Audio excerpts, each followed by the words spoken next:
So Metroid Dread sold 2.9 million units since its October launch, and some people think those numbers are bad. Hey guys, Seth here, wanting to kind of circle back to this topic. I know that this is a couple of weeks old now. A lot of people have already moved on from the Metroid Dread conversation, but I've been seeing it come up often enough in the sort of Nintendo circles that I wanted to circle back around to it because it kind of annoys me that there's this dialogue that Metroid Dread was somehow a failure, or that 2.9 million units sold for this game is somehow bad numbers, despite the fact that, you know, not only does it make it the best-selling game in the franchise so far, that's kind of also been the headline around it. I think many people look at that and the logical conclusion was, wow, I should be excited about 2.9 million units sold. It's the best-selling game in the franchise. This probably means we're getting more, right? But a lot of people that I see online are kind of thinking it's like doom and gloom and, oh man, like it's really up to Metroid Prime 4 now. Metroid might be dead in the water. I don't think so. I don't think so at all. I feel like 2.9 million units, again, best-selling game in the franchise, but you have to consider a few things. A lot of the argument that I'm seeing for this online and in some of the Nintendo circles and Nintendo podcasts that I listen to is, like, why didn't Metroid Dread do better when it was so widely publicized and it was so widely marketed, when it was a Game of the Year contender, got great review scores? Why did it only sell about 3 million units? I think it's for many, many reasons.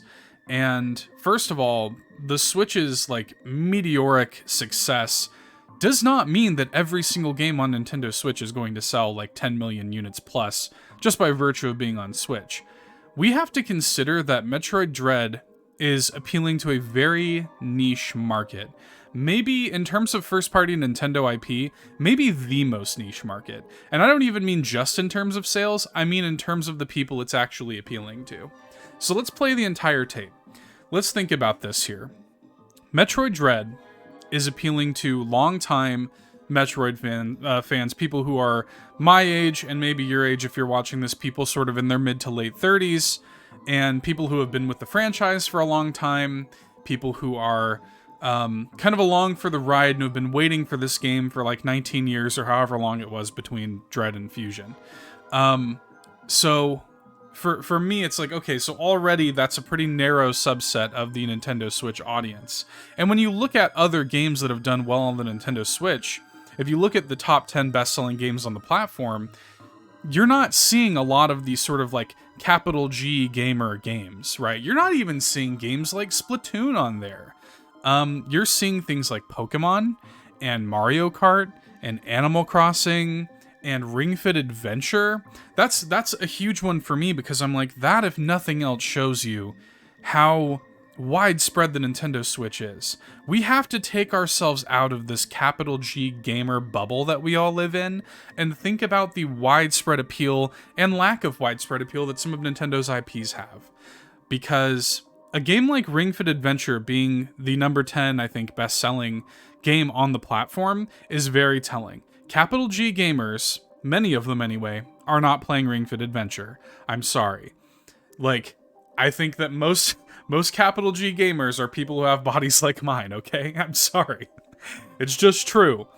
And I bought Ring Fit Adventure as well, and I really like Ring Fit Adventure, but my point is that game is widespread appeal to people who during the pandemic wanted to exercise and work out, and when they weren't able to go to the gym, they had a reason to. And, I think it appeals to a wider market. Pokemon, you have the kid demographic. Animal Crossing is widespread appeal to both younger audiences, female audiences.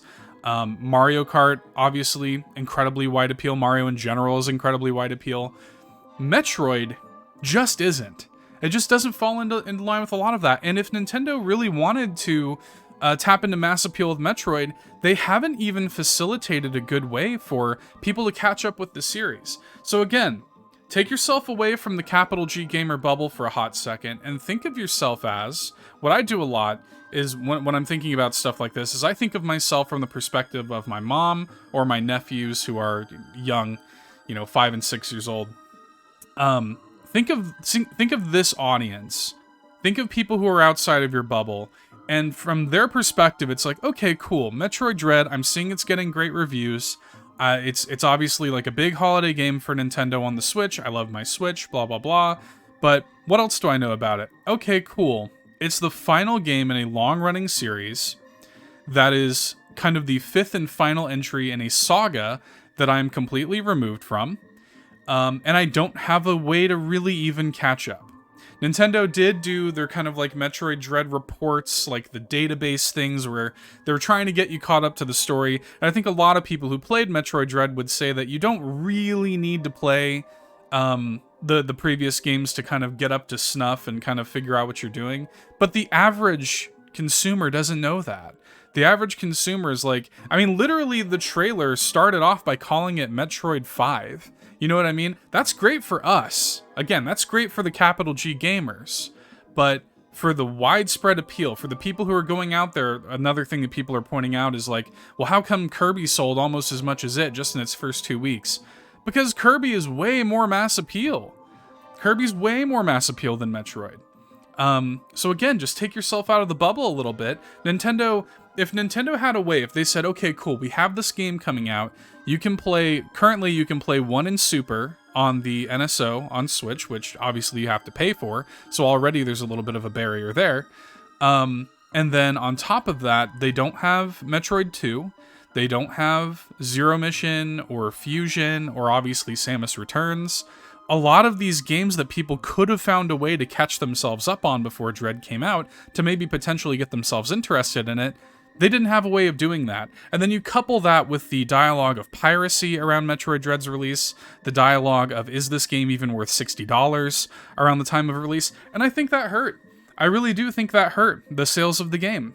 And like, I'm not trying to get into a piracy conversation or whatever, but like, I think when you factor in all of that, 2.9 million units is pretty good.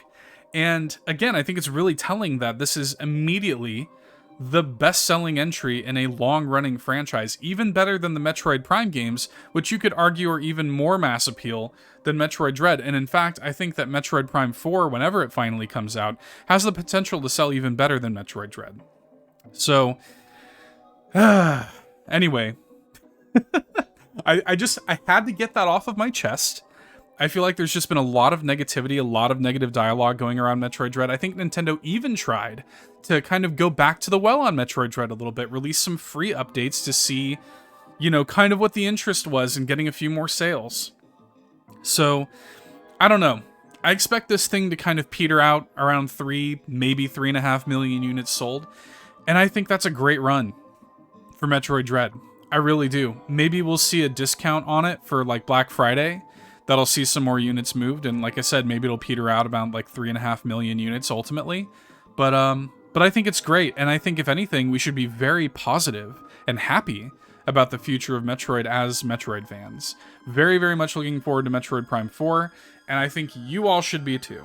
I think if you should be more excited than ever to be a Metroid fan, due to these numbers. So, thank you all for coming to my TED Talk about Metroid Dread sales.